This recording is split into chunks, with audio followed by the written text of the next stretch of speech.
Bonjour les amis et bienvenue chez Roda Hightech. Dans cette séance, nous allons continuer avec l'exploration de la robotique mobile. Et pour ceux qui nous rejoignent pour la première fois, n'oubliez pas de regarder nos anciennes vidéos parce que si vous ne regardez pas ces vidéos-là, vous ne pouvez pas comprendre ce qu'on va expliquer dans cette séance-ci. Nous profitons de l'occasion également pour expliquer ou bien pour apporter des éléments de réponse à une de nos internautes qui nous avait posé la question la dernière fois.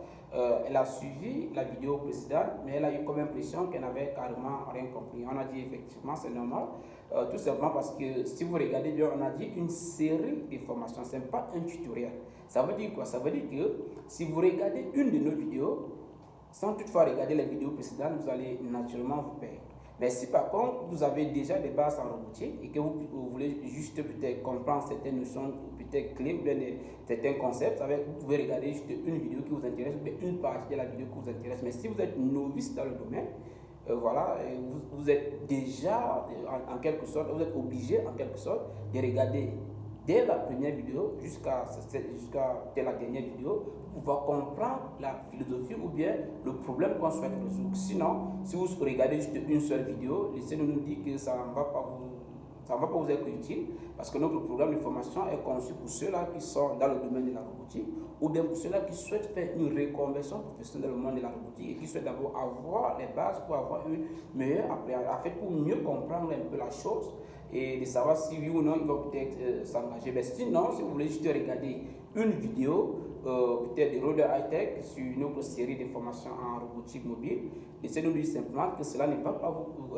être d'une très grande utilité pour vous. Mais par contre, si vous êtes déjà roboticien ou bien vous êtes inscrit dans dans une filière de robotique ou bien donc là, effectivement, vous pouvez regarder la vidéo uniquement qui vous intéresse, mais la vidéo qui répond au plus mieux à votre besoin. Sinon, dans le cas contraire, nous vous prions de regarder la première vidéo, de comprendre le thème traité dans chaque vidéo, d'essayer de poser des questions comme bon nombre de fois, je n'en ai pas mal, afin d'être capable de pouvoir continuer parce que plus tard, lorsqu'on va finir avec cette partie théorique, on va commencer bien sûr avec des TD, on va également faire des TP et on va aussi faire des mini-projets en robotique. Donc, vous savez ce qu'il vous reste à faire, c'est simplement de vous abonner à notre chaîne YouTube, d'activer la cloche de notification et n'oubliez pas également de partager pour qu'ensemble nous puissions créer davantage de contenu dans le domaine principalement de la robotique et permettre à la jeune génération de pouvoir avoir les outils nécessaires pour révolutionner la technologie et impulser davantage le mouvement de l'industrie 4.0.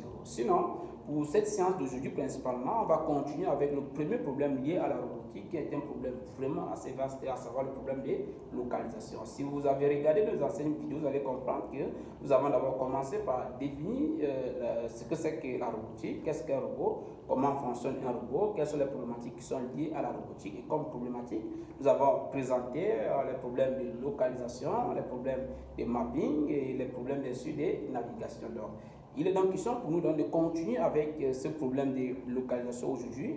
Et les séances précédentes nous ont montré qu'on peut localiser un robot en utilisant ce qu'on appelle les capteurs. Et on a plusieurs types de capteurs. On a ce qu'on appelle les capteurs proprioceptifs, qui sont les capteurs qui renseignent sur l'état interne du robot, et les capteurs extéroceptifs, qui sont les capteurs qui renseignent sur l'état extérieur, du moins dans l'environnement dans lequel se trouve notre robot. Donc, une fois qu'on a compris cela, on a un peu poussé notre réflexion plus loin dans la vidéo précédente en disant ok, que se passerait, en fait, quel est le problème ou bien qu'est-ce qu'on peut avoir si jamais les capteurs extéroceptifs ne fonctionnaient plus. Ça veut dire si jamais la caméra ne fonctionne plus ou bien le LIDAR et bien donc là ne sont plus fonctionnels, comment on peut faire pour continuer à connaître ou bien à localiser notre robot. Ensemble, nous avons fait des calculs en ce qui concerne l'odométrie. Nous avons donc fait des calculs odométriques qui permettent de pouvoir localiser notre robot à partir de sa position initiale. On a aussi ensemble écrit un algorithme qui permettait de localiser notre robot d'une façon simple.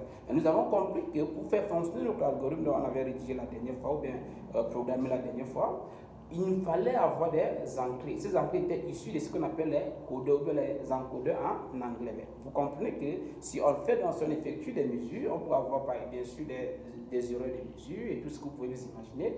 Et lorsqu'on a donc affaire à des erreurs de mesure, on peut donc tout naturellement comprendre que nos calculs ou bien notre algorithme aura quelques incertitudes, d'où le calcul de l'incertitude odométrique. Donc, c'est ce qui va donc faire l'objet de notre séance aujourd'hui, où on va vous présenter en quelques mots ce qu'on appelle l'estime, la localisation à l'estime. Pourquoi? Parce que la localisation, d'une façon simple, en usant l'odométrie, comme on a vu bien l'institut odométrie, cela est dû, on a plusieurs, je dirais, éléments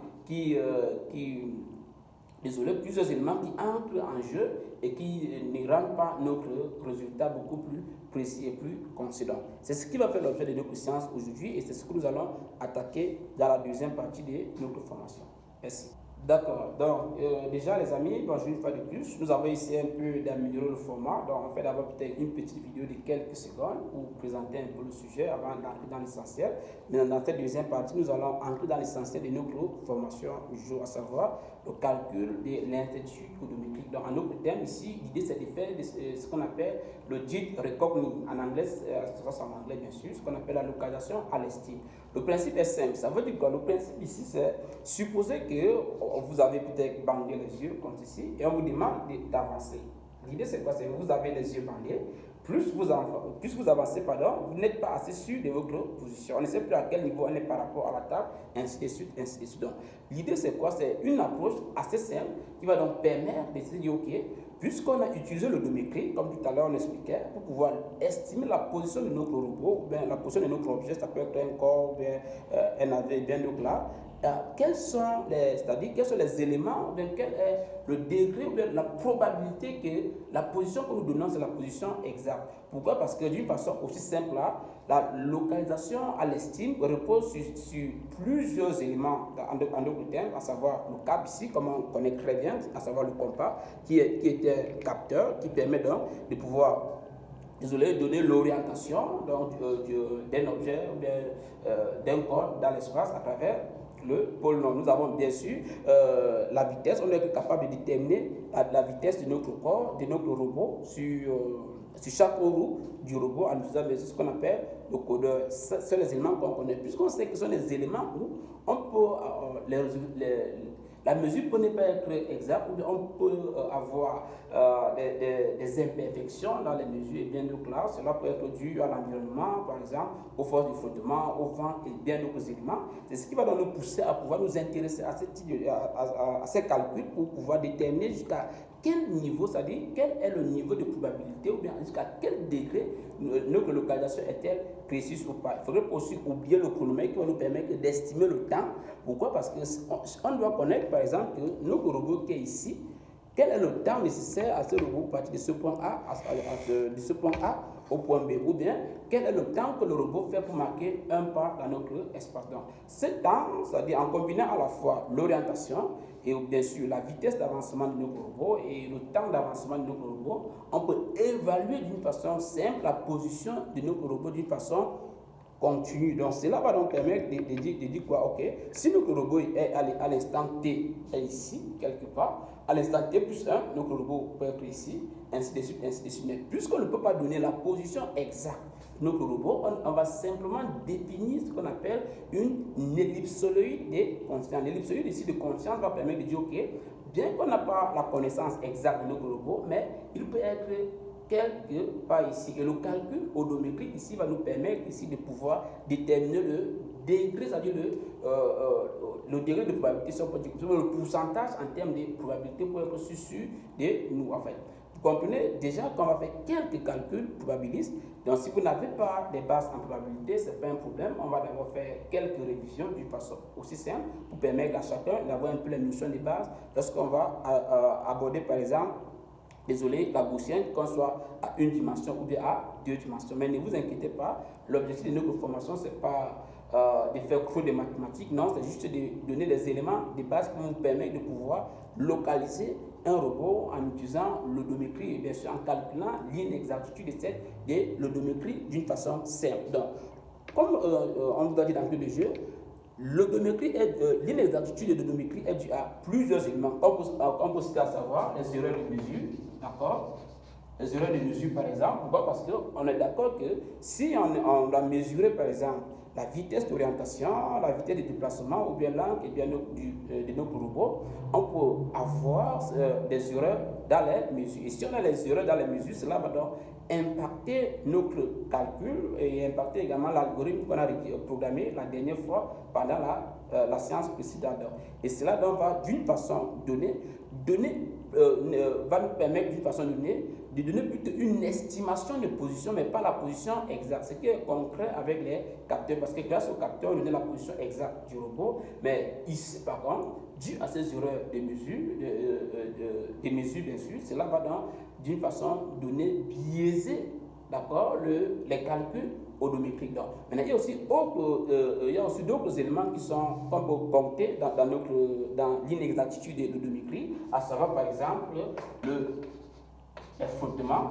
Ça veut dire que c'est vrai en robotique, on dit ok, si vous vous rappelez, lorsqu'on sortait le modèle géométrique, on avait dit la force de frottement était négligeable, ça c'est sûr, mais c'est pas 100%, parce que lorsqu'un robot par exemple est en mouvement, il y a voilà, l'action du vent et l'action du poids et bien dedans. Ce qui fait que la force de frottement n'est pas négligée, je dirais, à 100%, et cela influence maintenant à ce moment où on veut plutôt faire des calculs odométriques. Il y a aussi par exemple ce qu'on appelle, si vous vous rappelez bien, on avait dit les roues, c'est-à-dire le roulement se faisait quoi? Sans glissement. Ça veut dire qu'on avait supposé que les roues étaient indéformables. Donc ça veut dire que si par exemple nos roues pouvaient avoir peut-être des failles ou bien des problèmes, cela va donc impacter aussi sur le machin, sur le calcul de l'odométrie. Ça veut dire que si vous avez votre modèle de robot, vous devez être capable de définir par exemple la taille de ce côté du robot, ainsi que la taille de la roue, ainsi que la taille du robot. En sortant ce modèle-là, nous avons toujours des imperfections au niveau de la qualité ou bien au niveau des données. Et ces données vont d'une façon ou d'une autre biaiser naturellement notre calcul. Il faut noter que l'avantage qu'on avait en utilisant les capteurs extéroceptifs, c'est que grâce à ces capteurs extéroceptifs, ensemble, on pouvait supposer que ces éléments étaient négligeables parce que les concepteurs ou bien les entreprises qui travaillent, qui sont spécialisées dans la conception de ce type de capteurs, ils prennent le temps de corriger cela pendant la conception. Et c'est pourquoi le choix des capteurs est une étape très cruciale lors de l'achat des équipements du robot. On peut aussi noter entre autres aussi le modèle physique du robot. Donc, ça veut dire qu'on est d'accord que si on a un robot peut-être d'une taille peut-être un peu moyenne comme ça, si on a un autre robot aussi un peu plus grand par rapport à ce robot, on ne peut pas avoir les mêmes épaisseurs au niveau de la roue. Donc, il y a dans le modèle physique du robot qu'il faut aussi noter dans ce sens-là. Donc, il est un élément, le modèle physique du robot, qui est un élément qu'il faut tenir encore. Pourquoi le modèle physique du robot est aussi intéressant à connaître ici? Parce que chaque robot a sa conception due à l'épaisseur des roues, au glissement et bien d'autres. Et si on ne tient pas compte de cela, vous allez prendre par exemple des formules qu'on a définies, des calculs, des données qu'on a pris par exemple sur ce robot aussi simple, pour aller l'appliquer sur un robot qui a peut-être des épaisseurs de roues un peu plus épaisses. Nous sommes tous d'accord que la localisation sera beaucoup plus imprécise par rapport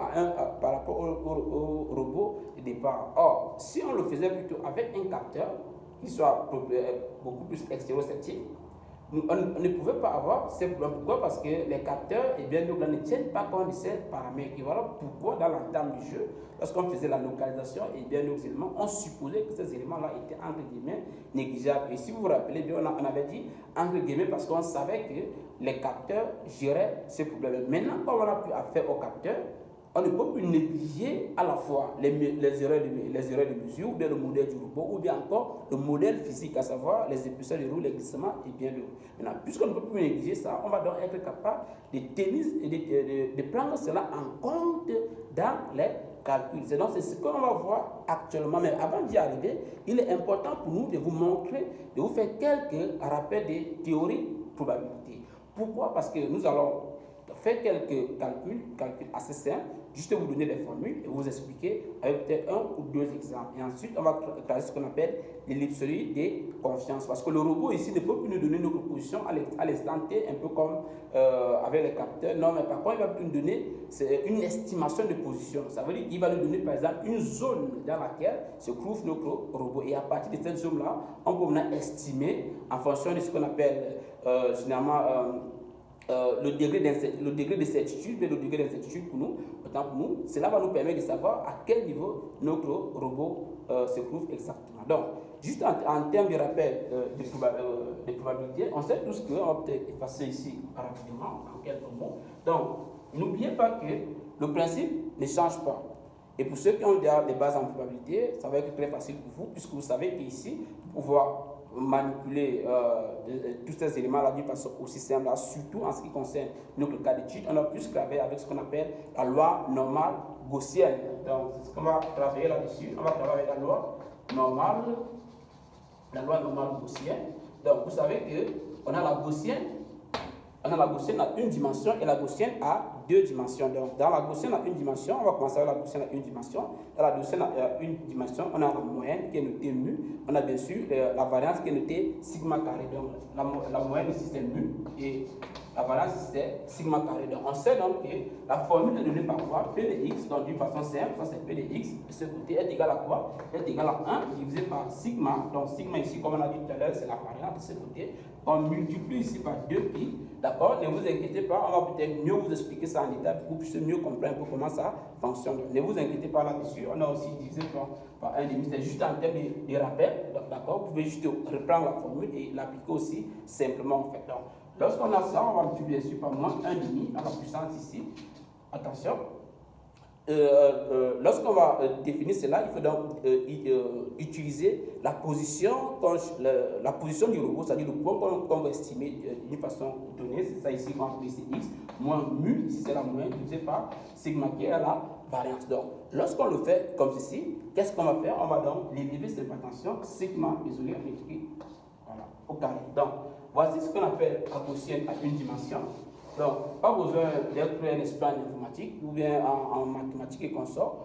Il faut juste retenir cette formule aussi simple où la gaussienne à une dimension est définie par la formule 1 divisé par sigma, qui est la variance de 2pi à la puissance 1,5. Le tout multiplié par exponentielle. Donc, pour ceux qui ont fait un peu de maths, vous savez qu'il est exponentielle. Maintenant, à la puissance moins 1,5 facteur de x, c'est-à-dire la position qu'on va estimer, moins mu, qui est la moyenne, divisé par sigma tout au carré.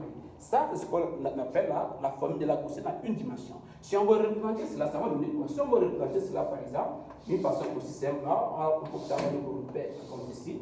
Donc, c'est un exemple. Bon, d'accord. Dans notre cas d'étude, si on représente notre gaussienne, par exemple, à une dimension, comme ceci, on est d'accord que la moyenne, mu peut être ici. Mu, pardon, est là. Ça, c'est notre moyenne qui est là. D'accord? Et là, c'est la moyenne qu'on définit, par exemple, qui est ici. Maintenant, qu'est-ce qu'on aura par la suite? On peut avoir, par exemple, ici, ça c'est mu plus sigma plus la variance. Ici, on aura ici mu moins sigma carré, voilà. Ça au carré. Donc, il faut d'abord retenir que lorsqu'on a la moyenne qui est ici, c'est le pic, d'accord, de notre courbe gaussienne, on décale, que ce soit à gauche ou bien à droite, des mêmes quantité, de la même quantité, pardon. Ça veut dire quoi? Ça veut dire que si on décale ici de mu plus sigma carré, on va décaler à gauche également de mu plus sigma carré, ainsi de suite, ainsi de suite. Donc, c'est juste un exemple, c'est pas vous dire vous allez forcément voir la même formule comme moi. Maintenant, si on part à 2, donc pardon, on avance à 2 plus 2 sigma, on fait la même chose ici. 2 plus 2 mu, pardon, mu plus 2 sigma, comme ceci. On peut se prendre ces valeurs-ci, aussi simples, pour pouvoir représenter notre gaussienne. Ici, on est d'accord que l'incertitude serait un peu plus raisonnable par rapport à l'autre. On est ici, on fait la même chose comme ceci. On fait la même chose là, comme ceci. Donc, si on veut représenter notre gaussienne à une dimension, on va obtenir quelque chose comme ça. Si on veut représenter notre gaussienne à une dimension, attention, on n'est pas. Attention. Ok? Voilà, on aura quelque chose comme ça.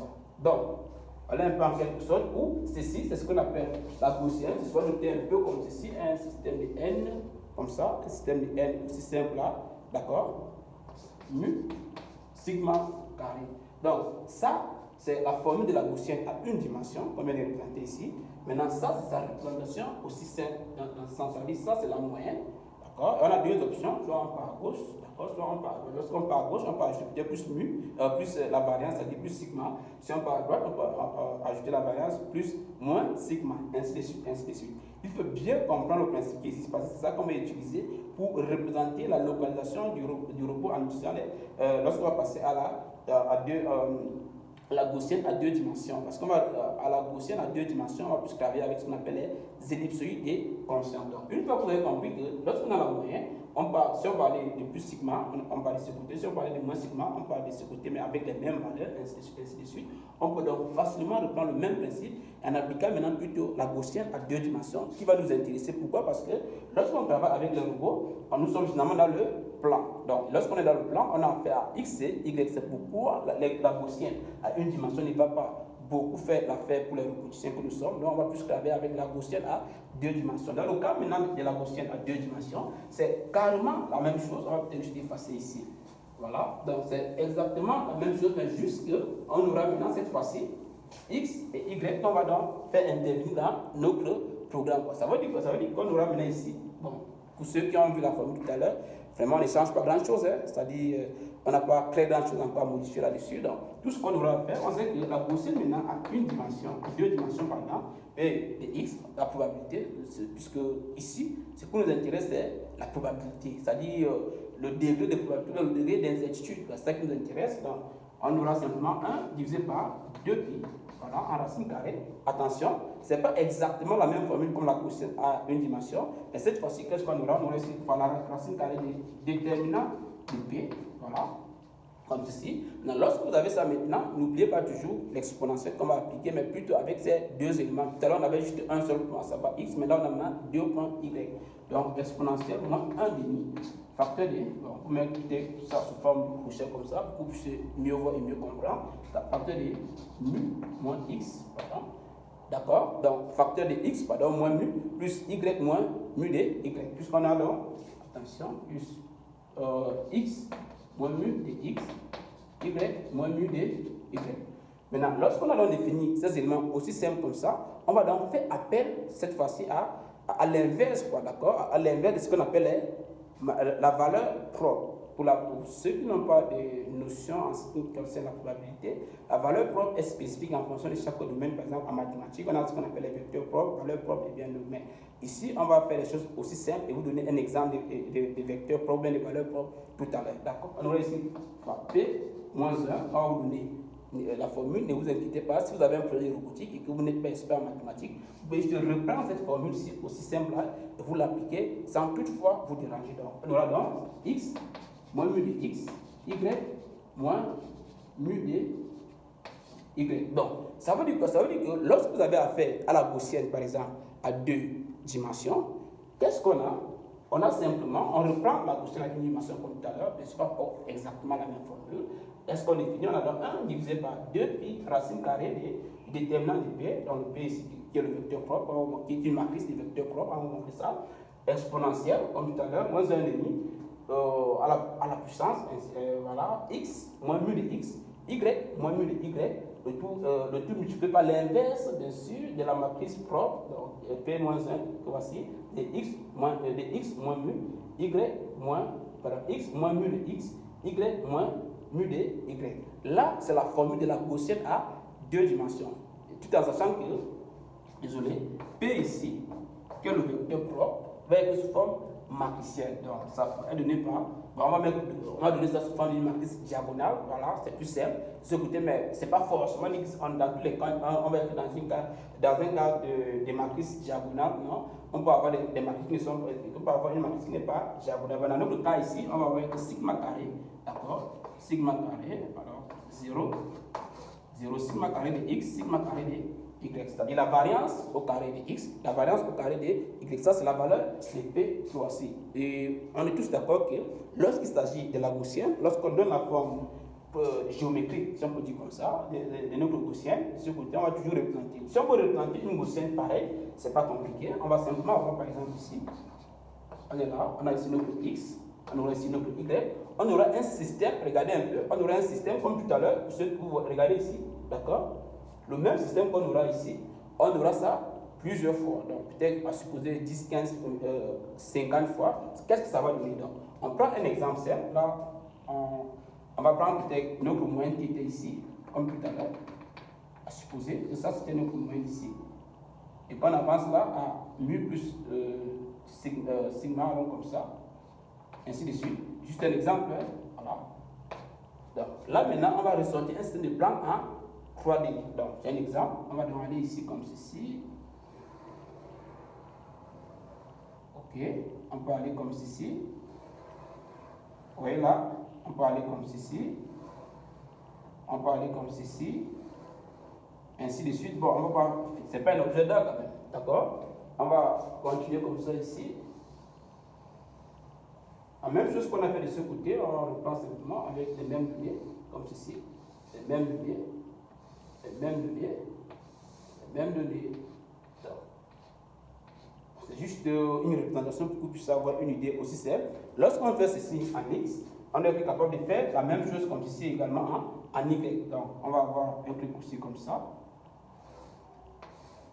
Un schéma aussi un peu, en quelque sorte.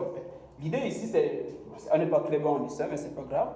L'idée, c'est de comprendre que lorsque vous êtes en 2D, avec une gaussienne en 2 dimensions, on a plutôt un système d'ellipsoïde de constance. L'ellipsoïde de constance qui est défini ici. Comment on représente ça? Pour comprendre comment on représente cela, on va prendre un cas pratique. En prenant par exemple notre valeur propre ici, on peut remplacer notre valeur propre ici avec une donnée plus simple pour que chacun puisse mieux comprendre. On a pris, ça c'est une matrice diagonale, on peut dire ok, pour une valeur propre de P égale à un exemple, disons, allons peut-être 1,5 en X et demi en Y, 1,5 on est ici en X, et demi en Y, on est ici 0, 0. Ça veut dire quoi? Ça veut dire que si vous regardez ici, la moyenne était là, on avançait en fonction des données qui étaient là. Donc on définit le même principe ici. Disons qu'on peut peut-être effacer cette partie-ci. Bon, donc alors, mettons ça ici, on va pas effacer quoi que ce soit. Ok. Donc on définit notre repère qui est ici. D'accord? On a fait les calculs. On a maintenant les valeurs propres que voici. On vous a dit tout à l'heure, les valeurs propres, ça dépend du domaine, que ce soit en mathématiques ou en physique. Maintenant, les valeurs propres là, nous permettent de sortir ce qu'on appelle l'ellipsoïde de constance. Ces valeurs propres représentent quoi? Ces valeurs propres représentent les rayons de courbure de notre ellipsoïde de constance. Ça veut dire qu'ici, en X, on a 1,5, en Y, on a 0,5. Donc, désolé, au départ, notre courbure est ici, quelque part là. Maintenant, lorsqu'on fait les calculs, d'accord, notre valeur propre donne 1,1, 1,1 on est ici. En Y, en X, pardon, en Y, ça donne 0,5. Donc, tout à l'heure, on a la moyenne, on est ici à plus, ici on a moins, donc on fait le même principe ici, puisque ici on a 1, on peut ici donc moins 1, moins 0,25. Donc, on voit que notre ellipsoïde de conscience, on peut peut-être prendre ça avec une autre claire. Voilà, on va pouvoir aller comme ceci, regardez bien. Voilà. Là, on est, bon, on n'est pas, c'est pas exactement ça, alors c'est plutôt comme ça. Ok, je pense que c'est beaucoup plus mieux comme ça. Donc là, on vient de sortir notre ellipsoïde de confiance. À ce point, ça veut dire que notre robot est dans ce cercle-ci, en fait, dans l'ellipsoïde qui est défini ici. Ça, c'est le rayon qui est là, comme ceci, défini par les valeurs propres. Donc, ça, c'est la valeur propre suivant Y. Là, c'est la valeur propre suivant X. C'est-à-dire 1,5, c'est ici, et 0,5, c'est là. Donc, à partir d'ici, ça veut dire que lorsque le robot va encore avancer, on peut encore reclasser notre ellipsoïde de confiance, bien sûr en définissant cette fois-ci une nouvelle moyenne. Cette valeur maintenant, désolé, cette moyenne, qu'est-ce qu'on va faire? On prend le même principe comme tout à l'heure, c'est-à-dire qu'ici, on part toujours à des demi, on va être ici maintenant à 1. Maintenant ici, si on fait le même principe, au lieu d'être ici à 1, on peut écrire là quelque part à 2, allons-y ici. Donc cette fois-ci, on va écrire là par exemple à 2, et ici on sera à moins 2, ici on sera à moins 1. Et on reclasse maintenant donc ellipsoïde de constance toujours comme ceci. Allons-y, voilà. Ok, qu'est-ce qu'on constate déjà? On constate déjà que l'ellipsoïde de conscience, au second qu'on vient de dessiner là, est beaucoup plus intéressant, c'est-à-dire beaucoup plus, est beaucoup plus grande par rapport à la précédente. D'accord? Maintenant, puisque c'est beaucoup plus grande par rapport à ça, qu'est-ce qu'on va faire? On va toujours continuer parce que là, la seule chose qu'on peut avoir compris à partir, c'est que plus on avance, plus on est plus sûr de notre localisation. Et lorsqu'on va répéter cela plusieurs fois, on va obtenir un truc comme ceci, à l'écran. Donc, un truc comme ceci.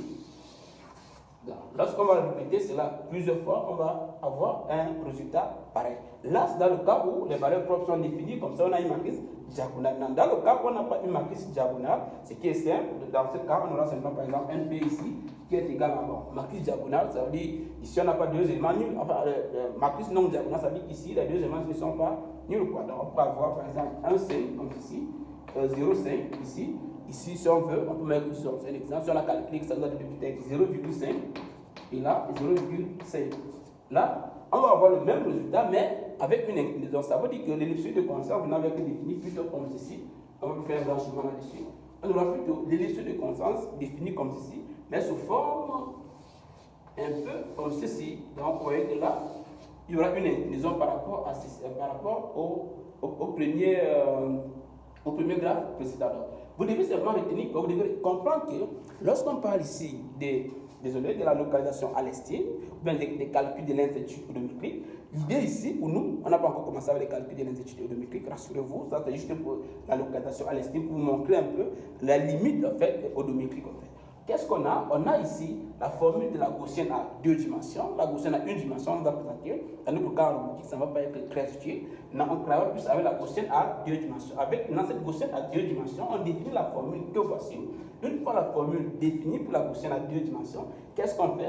On calcule bien sûr ce qu'on appelle les valeurs propres. Cette valeur propre-ci, dans notre cas, c'est une matrice. Et dans notre cas, on a pris un exemple très classique en prenant ce qu'on appelle une matrice diagonale. On sait qu'une matrice diagonale, c'est une matrice qui a deux éléments nuls, que ce soit en X ou en Y. C'est le cas ici. Lorsqu'on fait la représentation de cette matrice diagonale qui est bien sûr nul en X et Y ici, qu'est-ce qu'on a? On a ici l'ellipsoïde des constantes qui peut être définie ici, d'accord? Qui est définie de façon horizontale. C'est un peu comme dans les films, parfois vous voyez, dans les dashboards, vous voyez des contrôleurs aéronautiques. Ils ont un système de tableau de bord devant qui est là avec des cercles. Ces cercles-là, ce ne sont pas des cercles en tant que tel, ce sont des ellipsoïdes. Ces ellipsoïdes-là décrivent les cercles, c'est-à-dire décrivent les environnements dans lesquels on est susceptible de retrouver soit l'avion, soit la voiture, peu importe de ce côté. En fait, la zone où on peut localiser notre objet. Et cette zone-là est définie par la valeur les valeurs propres. Cette valeur propre-là, comme on peut avoir ici en X et en Y, sachant que la valeur X propre en X représente le rayon de l'ellipsoïde le plus court et la valeur la valeur Y également représente le rayon de l'ellipsoïde le plus long. C'est-à-dire, normalement, l'ellipsoïde, c'est un système de ballons, un peu comme pour le ballon de basket. Voilà, ça c'est beaucoup plus mieux dans ce sens-là. Lorsque vous avez compris ce principe-là, le principe pour la localisation à l'estime est très simple si vous avez bien compris cela. Il sera donc question pour nous dans les prochaines séances de nous attaquer au problème de l'odométrie, à savoir l'incertitude odométrique. Parce que tout ce qu'on a fait aujourd'hui, on a plus clavé ce qu'on appelle la localisation à l'estime. Et dans cette localisation à l'estime, vous avez compris, pour résumer peut-être par là, que lorsqu'on vous demande de localiser par exemple un robot ou un corps, peut être un avion, peu importe, en utilisant la localisation à l'estime, vous devez être capable déjà, premièrement, de déterminer quelle est la gaussienne qui va appliquer, parce qu'on a la gaussienne à une dimension et la gaussienne à deux dimensions. Dans notre cas d'étude ici, on va travailler avec la gaussienne à deux dimensions. Mais on vous a montré la gaussienne à une dimension. Maintenant, pour la gaussienne à deux dimensions maintenant, qu'est-ce qu'on fait? On définit la formule que voici. Une fois qu'on a défini la formule qui est là, on sait que là, on a là les valeurs propres. On a donc cherché à calculer les valeurs propres. Pourquoi? Parce que les valeurs propres qui sont ici, dans notre cas, ici, on a défini des valeurs propres qui sont beaucoup plus des valeurs qui est une matrice, puisque nous sommes en deux dimensions, ce qui est normal. Donc, qui est une matrice diagonale. Ici, on a fait exprès de définir ça pour que ce soit une matrice diagonale. Bien sûr, ici, sigma de x au carré et sigma de y au carré. Lorsqu'on a donc défini cela, on peut sortir la représentation 3D de cette gaussienne à deux dimensions qui est un système d'ellipsoïde, comme on a vu tout à l'heure, de ce côté, que ce soit en x ou bien en y. Et dès qu'on a dans ces éléments-ci, on peut simplement maintenant déterminer à partir de la gaussienne la localisation de notre robot en utilisant ce qu'on appelle les ellipsoïdes de confiance. Donc, pour définir cela d'une façon aussi simple et très pratique, qu'est-ce qu'on va faire? On va donc calculer la valeur propre. Voilà, une fois que la valeur propre est calculée, on l'injecte dans cette formule-ci et on ressort l'ellipsoïde. Et tout comme on a vu dans le jeu, plus on avance, plus notre ellipsoïde de confiance est élevé. Et lorsque nous sommes dans une situation pareille, on comprend qu'en français facile, plus on avance, plus on n'est plus assez sûr, plus le robot n'est plus assez sûr de sa position. C'est ce qu'on va bien voir dans les prochaines séances en ce qui concerne l'incertitude odométrique. Donc, d'une façon plus pratique, vous pouvez mieux voir l'importance des valeurs propres de ce côté. C'est quoi? C'est qu'on va peut-être représenter ça ici pour que vous puissiez mieux comprendre en ce qui concerne les valeurs propres, parce que pour ceux qui ont bien compris ce qu'on explique aujourd'hui, les valeurs propres sont à la base de la représentation de l'ellipsoïde de confiance. Ça veut dire quoi? Ça veut dire que voici notre robot qui est ici. On a notre robot qui est ici. Comment on fait pour construire l'ellipsoïde de confiance? Pour construire l'ellipsoïde de confiance, maintenant, on a notre robot qui est ici. Nous sommes ici X, Y. Ok. Prenons le cas où, bon, n'importe quel cas si on veut, on peut prendre soit le cas où les valeurs propres, la valeur propre est gaussienne, pardon, la valeur propre est diagonale ou non. Ça, c'est à nous de choisir. Peu importe. Notre robot, il est ici. Maintenant, on se dit, ok, on va prendre le cas où la valeur propre de notre robot, par exemple, est diagonale pour faciliter les choses. On dit, ok, ici, on va construire le point qui est là. Donc, on a 1,5, nous sommes ici. Ici, 1 par exemple, 1,5, nous sommes ici. Ici, en Y, on a 5. 0,5, on est ici. Donc, on vient ici comme ça. On remonte là. Là, on a notre cours. Donc, puisque ça, c'est la position qu'on a, c'est-à-dire la position d'une façon que le calcul nous donne. Bon, étant donné que nous savons, bien sûr, en tenant compte de tous les éléments qu'on a listés tout à l'heure, la forme des roues et tout le reste là, que ce point-ci, ce point-ci peut ne pas être la position exacte du robot. Du haut sur des mesures, et bien donc là, il nous faut plutôt déterminer quoi? L'ellipsoïde de confiance de notre robot. Maintenant, pour calculer l'ellipsoïde de confiance, qu'est-ce qu'on aura besoin? On aura donc besoin de calculer les valeurs propres de notre robot. Donc, ces valeurs propres qu'on a définies tout à l'heure, on sait que, attention, on a donc 0,5 qu'on aura de ce côté et 1,5 en ce qui concerne les X. Donc, on prend le même principe ici, 0,5, on est ici, cette petite distance, et 1,5, attention, on monte comme ceci. Donc, ça veut dire que le rayon du centre de notre ellipsoïde, d'accord, que ce soit d'une façon horizontale ou verticale, ces rayons sont déterminés par les valeurs propres. Donc, les valeurs propres permettent de déterminer les différents rayons de notre ellipsoïde. Dès qu'on a sorti ici, ça c'est ce qu'on appelle lambda 1, la valeur propre numéro 1, ça c'est ce qu'on appelle lambda 2. Donc, lorsqu'on a lambda 1, par exemple, lambda 2 comme ceci, on peut simplement les relier comme ceci, et lorsqu'on les relie avec ce qu'on a vu tout à l'heure, on revient, attention, on remonte là, hop, voilà, on peut définir encore au moins lambda 1 ici, on revient encore là, au moins lambda 2 par exemple ici, voilà, lorsqu'on ressort là comme ceci, vous voyez comment on construit pas à pas notre ellipsoïde de confiance. Voilà comment on construit notre ellipsoïde de confiance. Une fois que l'ellipsoïde de confiance est construit d'une façon aussi simple comme ceci, on reprend le processus. Pour ceux qui ont bien maîtrisé la grille qu'on a rédigée pendant la séance précédente, on avait utilisé la boucle while. Pourquoi? Parce qu'on ne connaît pas le nombre d'itérations à l'avance. Et on sait qu'en informatique, lorsqu'on ne connaît pas le nombre d'itérations à l'avance, on utilise la boucle while. Mais lorsqu'on connaît le nombre d'itérations, par exemple, à l'avance, on utilise plutôt la boucle for. Tant que ça sera vrai, l'ellipsoïde va toujours définir et nous permettre de localiser notre robot. Vous comprenez que notre robot n'est pas forcément au point calculé avec la localisation à l'estime, mais il est plutôt dans un ensemble de points qui constituent notre ellipsoïde qui est ici. Ça veut dire que le robot, par exemple, peut être ici, il peut être ici, il peut être ici, il peut être ici, il peut être ici, il peut être ici. Donc, voici le champ de notre robot. Et pour ceux qui regardent souvent les films d'action, par exemple, quand vous regardez un film, il peut y avoir peut-être, disons, que ce soit peut-être crash d'avion et tout le reste finalement. Lorsque vous regardez peut-être dans le cas des crash d'avion, pour ceux qui regardent les films de ce côté, finalement, on ne donne pas la location exacte là où l'avion a crashé. On donne plutôt une zone, on donne plutôt ça doit être dans tel secteur. Pourquoi? Parce qu'on ne peut pas déterminer avec l'exactitude, avec une formule exacte pour dire, ok, l'avion à tel point, puisque les capteurs ne sont plus fonctionnels.